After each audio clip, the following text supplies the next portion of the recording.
Rod Beach from Liberate here, and I've a fantastic opportunity to have a conversation with Charles Jennings. Thank you for your time, Charles. It's a real pleasure, Rod. Real pleasure.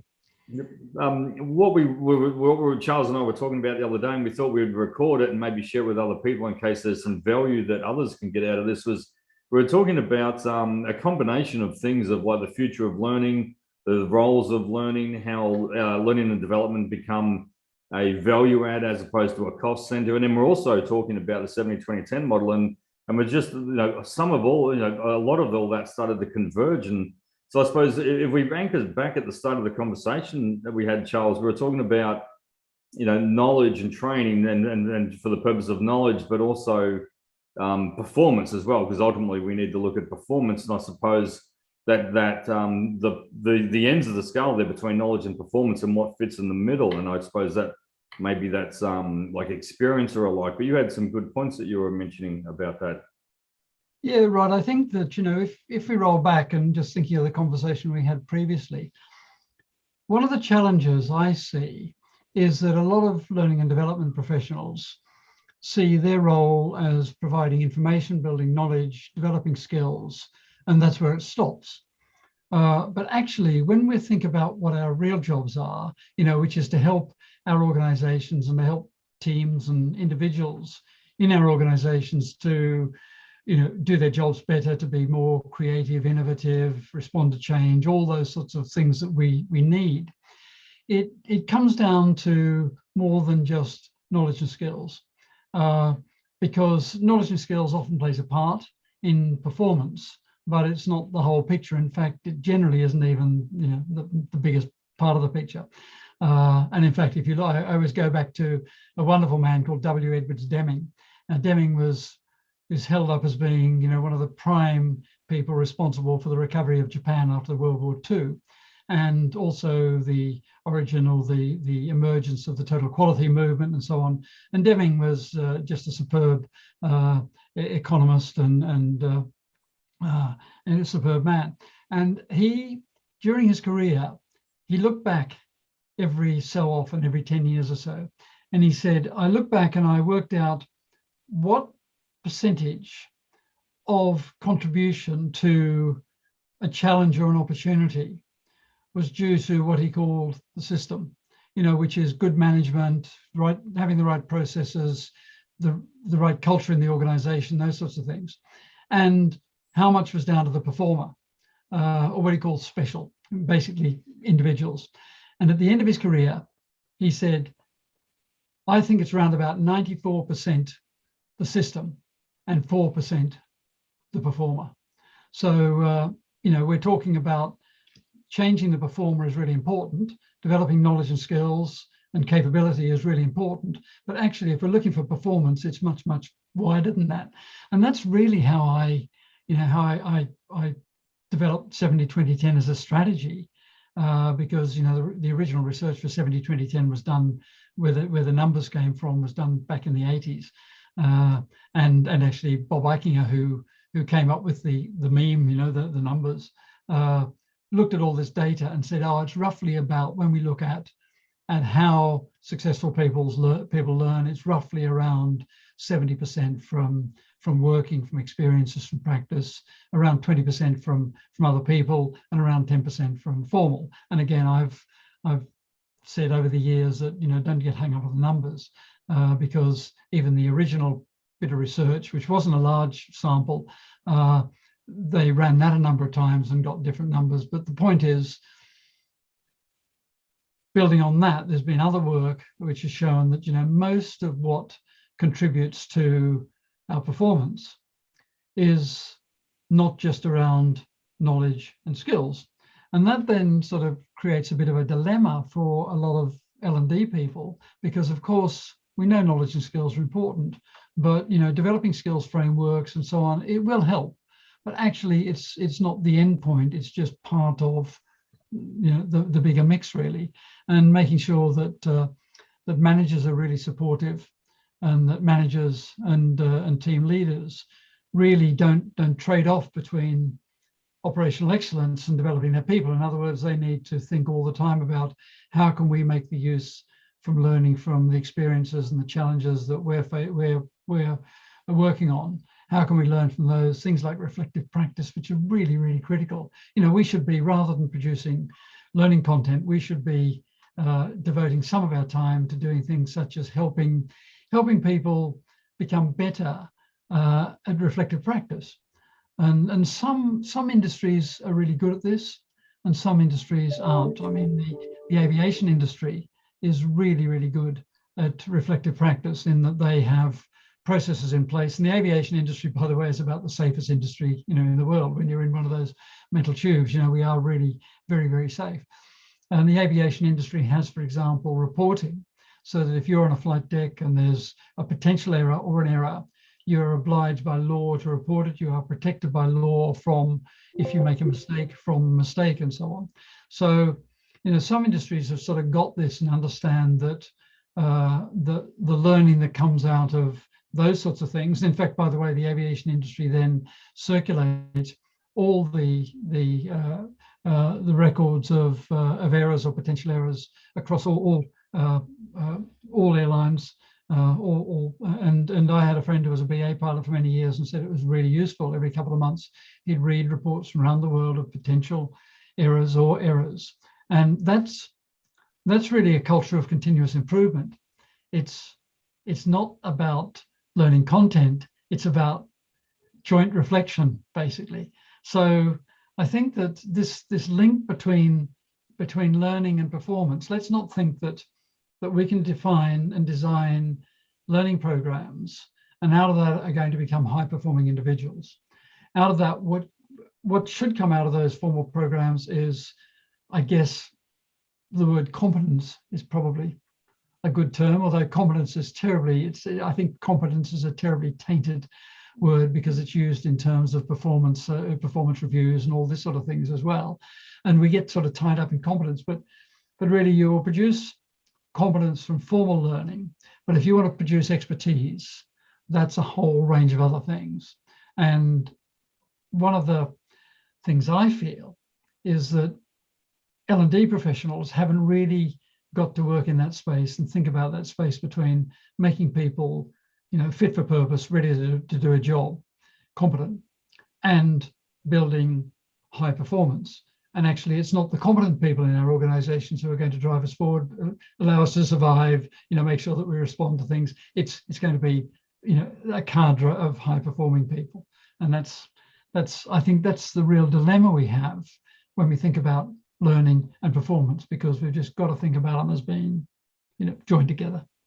Yep. Yeah, that's interesting because I see the learning and the performance bit and the experience fitting in there, but the speed for that as well. Because you mentioned high performing teams, and I was also thinking of like something that's starting to trend now is user generated content, and the two together work well in terms of creating content that's happening in the workplace, in the moment, getting some subject matter experts being able to use tools to be able to create rapid learning, because what we think is happening here versus when we start to measure what's happening in reality, there's that gap between knowledge and performance and the experience in there.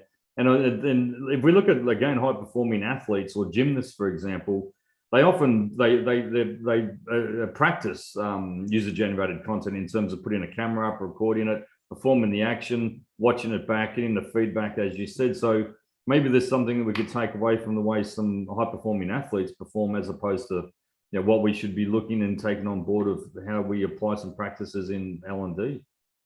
Absolutely. And in fact, I've done some work with coaches from a whole range of organizations. In fact, I ran a session about 18 months ago for senior coaches in a whole range of areas, including the assistant Australian cricket coach was one of them, and the Irish rugby coach, and a whole range of football coaches here in the UK. And I realized after a while that that's what those people do all the time. They're using experiences, and they're reflecting as a team, and I guess it's user generated content in that they look at what their teams are doing or what their individuals' performers are doing, and they break those down and they really understand, what it is that's happening, and they learn from that. And you know, that's what they do. In fact, I often use a quote from an Australian who was came to England in the early part of the 20th century and coached the Cambridge boat team and became a very, very famous coach. And he made a statement which was used by my housemaster when I was at school in Australia, who was also a great rowing coach. And the statement that this chap who coached the Cambridge rowing team said was, "You don't learn to race by rowing, you learn to row by racing." So if you think about that, basically what he was saying is you can do all the training in the world outside of the context of a race, but actually where you really learn to row well and to win races is by racing. And so again, that I think that plays into the whole thinking around learning from experience, learning from other people's experience, learning from shared experience, and things such as user-generated content are really critical in there, because if you're going to learn from other people's experiences, you can learn through conversations like we're having now, or you can learn through capturing other people's experiences, or other people's opinions, views, reflections, and sharing that. And actually, Rod, I've seen a lot of pushback in organizations where people say, oh, how can we trust if we open up to a user-generated content, how can we trust that that content is correct? And I think the answer to that is, if you've got high performers, exemplary performers providing you the content, there's a fair chance that it's going to be right. In fact, it's probably a higher chance that it's going to be useful and correct information than if you're an L&D person and go out and you're directed to one subject matter expert to get some input to for a program. It's pretty likely that it's going to be right. And in fact, British Telecom ran a project, back 15 years ago now.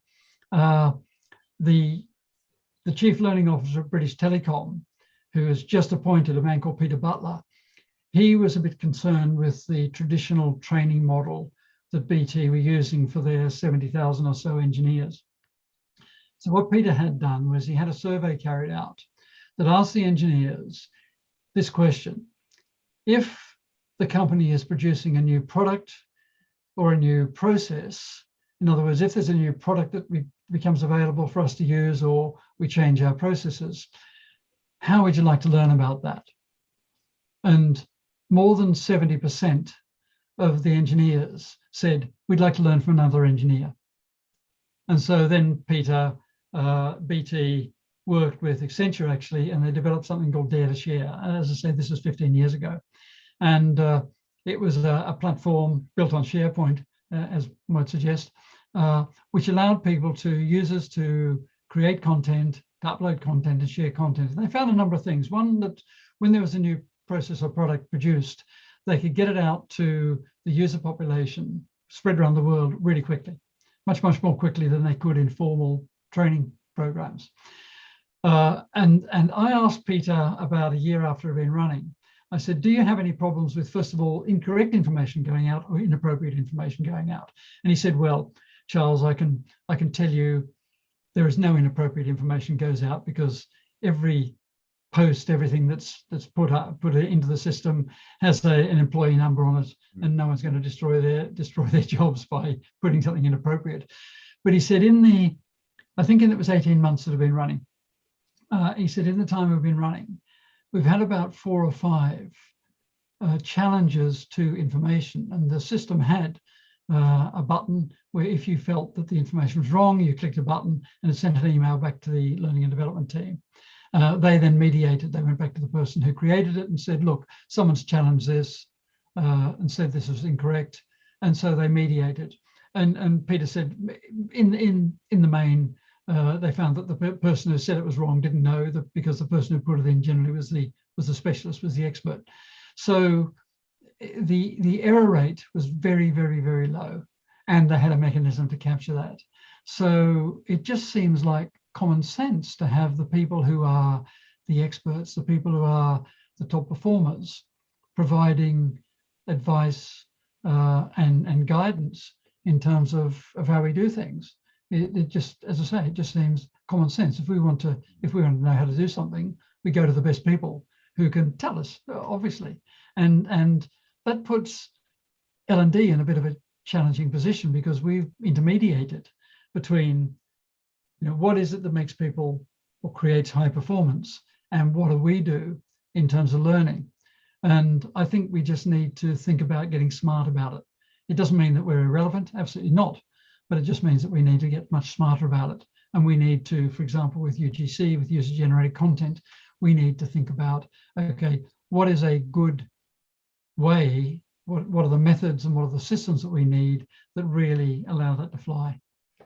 Well, those type of conversations that come up, maybe they're like on a social learning platform or alike, and they're the type of bits that we want to drill into in terms of perhaps great, perhaps slightly controversial, in terms of chewing through like a typical case study you'd use for a virtual training or e-learning, where there's not a really obvious answer and not a really wrong answer. It's like maybe something that's debatable in there, and then part of that debate becomes the opportunity to dive deeper into the learning to really understand it, rather than just passing on factual policy procedures and details. Yeah, absolutely. And Rod, you're ex-military, so you know about the power of things like after-action reviews. And after-action reviews are not carried out by one person. After-action reviews are carried out by everyone who's been involved in the process. And after-action reviews don't need to be terribly complex, but they're really useful way to drill into, what do we set out to do? What happened? Why did it happen? What do we do next time? And so it creates that culture of continuous improvement, which is what we should all be looking for. And so things like that, if you take the AARs and just move that in and say, how can we then embed something like this in our learning processes and the way that we provide learning opportunities to people? And again, for me, that's about saying, okay, how do we give the people who are experts, the people who are top performers, how do we give them a window and an opportunity to share what they know and to share how they do things? And in fact, I found, and my colleagues at the 70-20-10 Institute have found, when we talk to interview high performers, often a high performer will say, you'll ask a question such as, well, what are the most critical tasks defined in the standard operating procedures? And they'll say, well, I can tell you the most critical tasks, but they're not in the standard operating procedures because the standard operating procedures aren't updated enough, or there'll be some issues. So quite often top performers are going above and beyond what SOPs and standard processes are defining. And what L&D needs to do, and one of L&D's main obligations and challenges, is to find out, what is it that top performers do? What is it that makes high performance? What are the tasks? What are the critical tasks that need to be executed in order to achieve anything? And that might be, someone who's involved in maybe a project manager, or it could be an engineer, or it could be, a finance person, or anything. What are the critical tasks that they need to undertake, and how do they do them, and how can we best share that? And again, that we have the whole canvas in front of us in terms of ways that we can offer to do that. Yep. Yeah. Some certainly interesting points, and it touches on perhaps I'd like to talk about maybe in a second session of measuring performance and big data learning analytics and how that plays into the after action reviews and evaluation. But for the purpose of this session, we might need to wrap up and conscious of your time. So thank you, Charles. It's a real pleasure to talk.